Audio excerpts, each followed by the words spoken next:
Guarantee नहीं मांगती है तो आपकी गारंटी मोदी देता है बिना गारंटी मांगे। और ये भी सुनिश्चित किया गया है कि इस ऋण का ब्याज बहुत ही कम। नमस्कार दोस्तों, क्या आप भी बिजनेस स्टार्ट करने का सपना देख रहे हैं या अपने बिजनेस को बढ़ाना चाहते हैं लेकिन पैसों की कमी आपको रोक रही है? तो आपको चिंता करने की कोई ज़रूरत नहीं है, क्योंकि सरकार आपको दे रही है 20 लाख रुपए तक का लोन, वो भी बिना किसी गारंटी के। तो वीडियो को अंत तक जरूर देखें, क्योंकि आज की इस वीडियो में मैं आपको बताने वाला हूँ मुद्रा लोन की संपूर्ण जानकारी, कैसे लोन के लिए अप्लाई किया जाता है, उस पर कितना इंटरेस्ट चार्ज किया जाता है और लोन अप्लाई करने के लिए कौन कौन से डॉक्यूमेंट रिक्वायर्ड है और लोन अप्लाई करने का स्टेप बाय स्टेप प्रोसेस। तो वीडियो को अंत तक जरूर देखें, क्योंकि यह जानकारी आपके सपनों को हकीकत बना सकती है। तो चलिए शुरू करते हैं। पहले आपको जनसमझ.in के पोर्टल पर आ जाना है। उसके बाद आपको अपना मोबाइल नंबर डालकर सारे टर्म एंड कंडीशन को एग्री करके गेट ओटीपी पर क्लिक करना है। रजिस्टर होने के बाद लॉगिन ऑप्शन पर जाकर अपना मोबाइल नंबर डालकर सेंड ओटीपी पर क्लिक कर देना है। उसके बाद आप देखेंगे कि agriculture loan, livelihood loan, education loan के लिए भी आप अप्लाई कर सकते हैं। तो जैसे कि हमें मुद्रा योजना के अंदर लोन लेना है, तो यहाँ पर बिजनेस एक्टिविटी लोन के सेक्शन में ही मुद्रा लोन आता है। तो यहाँ पर हमें चेक एलिजिबिलिटी के ऑप्शन पर क्लिक कर देना है।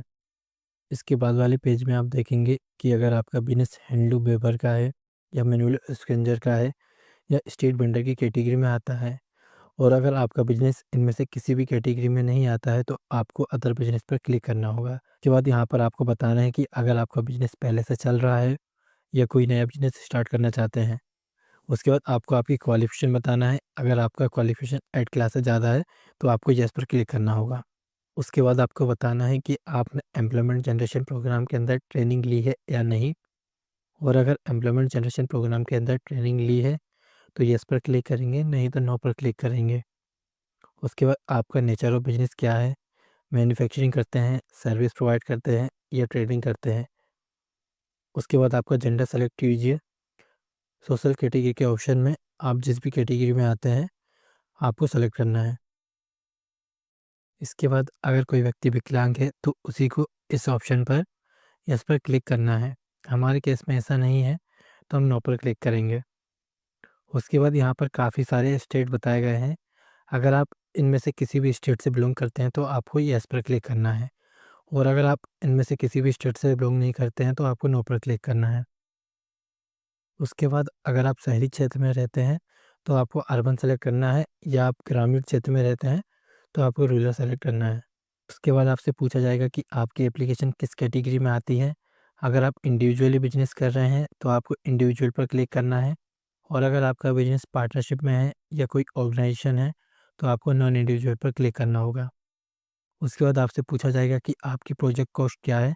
तो एग्जांपल के लिए 5 लाख ले लेता हूँ। उसके बाद आपको बताना है कि आप लोन अमाउंट के अलावा आपका कितना पैसा बिजनेस में लगा रहे हो। उसके बाद आपको कैलकुलेट एलिजिबिलिटी पर क्लिक करना है। उसके बाद आप देखेंगे कि कॉन्ग्रेचुलेशन का मैसेज आ गया है, और आप देखेंगे कि हमने जो जो जानकारी भरी है उसके आधार पर हम 2 योजना से लोन लेने के लिए एलिजिबल हैं। इसी के साथ ही कितने रुपए का लोन हमें मिलेगा और कितनी ईएमआई रहेगी, क्या टेन्योर रहेगा, ये सारी चीज़ें आपको यहाँ पर देखने को मिल जाएंगी। तो यहाँ पर हम प्रधानमंत्री मुद्रा योजना के अंदर लोन लेना चाहते हैं तो हमें उसके लिए प्रोसीड पर क्लिक करना होगा। उसके बाद आपने अभी तक जो जो जानकारी भरी है वो आपको चेक कर लेनी है और कंटिन्यू पर क्लिक करना है। उसके बाद आपको बताया गया है कि आपको कौन कौन से डॉक्यूमेंट रेडी रखना है।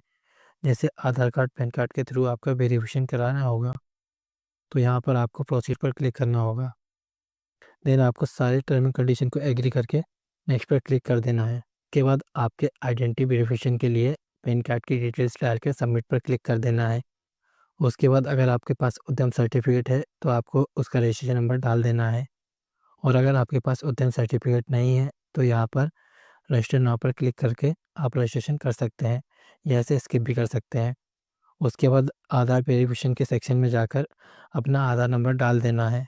देन आपको आपके नंबर पर एक ओटीपी आएगा, ओटीपी डालकर आपको सबमिट कर देना है। उसके बाद फेस होकर हमारी डिटेल्स आ जाएंगी। देन आपको प्रोसीड पर क्लिक करना है। उसके बाद अगले पेज में आप देखेंगे कि आपके पेन नंबर से कोई भी जीएसटी रजिस्टर्ड नहीं है, तो आपको अपने अकॉर्डिंग कोई भी एक रीजन सेलेक्ट कर लेना है। उसके बाद आपको प्रोसीड पर क्लिक करना है। उसके बाद आपको यहाँ पर बिजनेस की डिटेल फिल कर देनी है।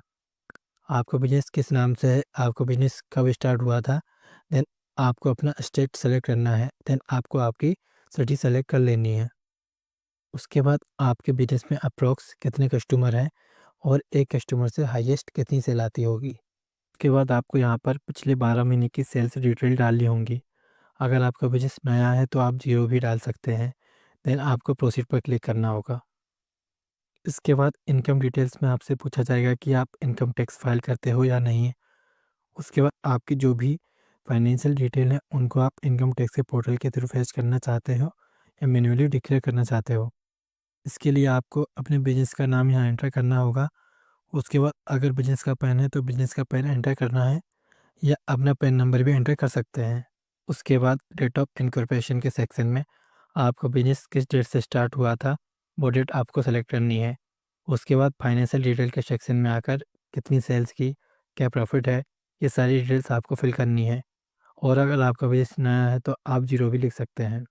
इसके बाद प्रोसीड पर क्लिक करके हमसे बैंक डिटेल्स वेरीफाई करने को बोला जाएगा। तो यहाँ पर आप देखेंगे कि आप बैंक के स्टेटमेंट अपलोड कर कर डायरेक्टली वेरीफाई कर सकते हैं या आप मैन्युअली डिटेल्स डालकर बैंक अकाउंट वेरीफाई कर सकते हैं। उसके बाद हम सारी बैंक डिटेल्स डालकर वेरीफाई कर लेंगे। इसके बाद बिजनेस डिटेल्स के पेज पर आकर आपको बताना है कि अगर आपका बिजनेस पहले से है तो कितने एम्प्लॉई हैं, कब से आपका बिजनेस स्टार्ट हुआ है, बिजनेस ओन है या रेंटेड है। उसके बाद आपको आपके बिजनेस का एड्रेस बताना है। आसपास कोई लैंडमार्क है तो आपको वो भी एंटर करना है। उसके बाद आपको सब डिस्ट्रिक्ट सेलेक्ट कर लेना है। उसके बाद आपको विलेज सेलेक्ट कर लेना है। देन आपको ब्लॉक सेलेक्ट कर लेना है। उसके बाद अगर आपने कोई पेंशन प्लान या स्कीम ली है तो वो आपको बताना है। उसके बाद आपको बताना है कि आप बिजनेस के लिए जो रॉ मटेरियल लेते हैं वो कहाँ से लेते हैं, तो वो आपको बताना है। देन प्रोप्राइटर डिटेल्स के ऑप्शन में आकर अगर आप सिंगल पर्सन है तो आपको प्रोप्राइटर सेलेक्ट करना है और आप कितने परसेंट ओनरशिप होल्ड करते हैं वो आपको बताना है। सैल्यूटेशन में आकर मिस्टर मिसेस जो भी है वो आपको सेलेक्ट कर लेना है। उसके बाद ये सारी डिटेल्स फिल करने के बाद आपको कितना एक्सपीरियंस है वो आपको बताना है। उसके बाद प्रोप्राइटर वाले सेक्शन में जाकर नाम सेलेक्ट करना है। देन अगर आप आईटीआर फाइल करते हैं तो आपको असिस्ट पर क्लिक करना है और अगर आप आईटीआर फाइल नहीं करते हैं तो आपको नॉट असिस्ट पर क्लिक करना है। आप कोई इंश्योरेंस पॉलिसी होल्ड करते हैं या नहीं वो भी आपको बताना है। आपका मैरिटल स्टेटस क्या है, सिंगल है, मैरिड है, वो आपको सेलेक्ट करना है। आप जिस घर में रहते हो वो आपको बताना है, रेंटेड है या आप ओन करते हो। आपके ऊपर डिपेंडेंट कितने लोग हैं, देन आपको प्रोसीड पर क्लिक करना है। उसके बाद आपको नो पर क्लिक करके प्रोसीड पर क्लिक कर देना है। इसके बाद अगले पेज में बिजनेस एंड लोन डिटेल्स में आपको इंडस्ट्री और सेक्टर सेलेक्ट करना है। देन आपको सब सेक्टर सेलेक्ट करना है। उसके बाद अगर आपके पास एमएसएमई रजिस्ट्रेशन नहीं है तो उसे आप स्किप कर सकते हैं। देन आपको प्रोडक्ट या सर्विस डिस्क्रिप्शन लिखना है। इसके बाद अगर आप कोई बिजनेस पहले से कर रहे हैं तो वो आपको बताना है या कोई बिजनेस प्रेजेंट में एक्टिव है तो वो आपको बताना है। उसके बाद अगर आपके पास कोई मार्केटिंग अरेंजमेंट है तो वो आपको बताना है। फिर आपको पर्पस ऑफ लोन वाले ऑप्शन पर क्लिक करना है। यहाँ पर आपको बताना है कि आप जो लोन ले रहे हैं वो किस पर्पज़ से ले रहे हैं, वर्किंग कैपिटल के लिए या एसेट एक्विजिशन के लिए, तो वो आपको बताना है। देन आपको मंथली सेल्स एंड एक्सपेंसेस का प्रोजेक्शन बताना है। मंथली सेल्स क्या होगी, रॉ मटेरियल का कितना कॉस्ट होगा, ये सारी डिटेल्स आपको बतानी होंगी। यहाँ पर आपका जो बिजनेस है वो ग्राम पंचायत या म्यूनसिपल कॉर्पोरेशन के अंदर रजिस्टर्ड है तो आपको येस करना है, नहीं तो आपको नो कर देना है। उसके बाद अगर आप कोई ऐसा बिजनेस कर रहे हैं जिसके लिए ड्रग लाइसेंस की ज़रूरत है तो वो आपको बताना है। देन प्रोसीड पर क्लिक करना है। इसके बाद आपके सामने जो पेज आएगा तो यहाँ पर आपका जो भी क्रेडिट कार्ड या लोन चल रहा है वो आपको देखने को मिल जाएगा और अगर कोई ओवरड्यू अमाउंट नहीं है तो 00 मेंशन कर देना है।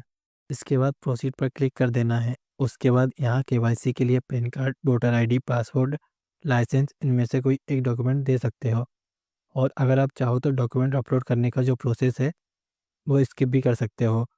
आप बाद में भी ये जो वेरिफिकेशन है उसे कर सकते हो। उसके बाद आप देखेंगे कि हमारी जो एप्लीकेशन है वो कंप्लीट हो चुकी है। देन आपको व्यू पर क्लिक करके एक बार सारी डिटेल्स चेक कर लेनी है और अगर आपको सारी डिटेल्स सही लगती हैं तो आपको सबमिट एप्लीकेशन पर क्लिक कर देना है। उसके बाद आपके सामने कांग्रेचुलेशन का मैसेज आ गया है। यहाँ पर आप देखेंगे कि इतने जो बैंक है वो आपको लोन प्रोवाइड करना चाहते हैं और कौन सा बैंक कितने अमाउंट का लोन दे रहा है, क्या इंटरेस्ट चार्ज किया जाएगा और कितने साल के लिए हमें लोन दिया जाएगा। तो जिस भी बैंक से आपको लोन लेना है उस बैंक के सामने सेलेक्ट ऑफर पर क्लिक करना है। उसके बाद चूज़ ब्रांच के ऑप्शन में आपको स्टेट सेलेक्ट करने के बाद आपकी जो भी सिटी है उसको सेलेक्ट कर लेना है। देन आप देखेंगे कि आपकी सिटी के अंदर जितनी भी पंजाब नेशनल बैंक की ब्रांच है वो आपको शो होने लगेंगी। उसके बाद आपको सेलेक्ट ऑप्शन पर क्लिक करना है। उसके बाद आप देखोगे कि कांग्रेचुलेशन का जो मैसेज है वो आपके सामने आ गया है और आपकी लोन एप्लीकेशन कंप्लीट हो चुकी है। नीचे की तरफ आओगे तो यहाँ पर आप पीडीएफ फाइल को डाउनलोड कर सकते हो और इस डिजिटल अप्रूवल को सेव कर सकते हो। तो दोस्तों यह थी प्रधानमंत्री मुद्रा लोन के बारे में सारी जानकारी। अगर आपको वीडियो हेल्पफुल लगा हो तो वीडियो को लाइक करना ना भूलें। वीडियो को लाइक करके चैनल को सब्सक्राइब करें ताकि आपको ऐसी काम की जानकारी मिलती रहे। और अगर आपके पास कोई सवाल है तो नीचे कमेंट बॉक्स में जरूर लिखें। मिलते हैं अगली वीडियो में, तब तक के लिए धन्यवाद।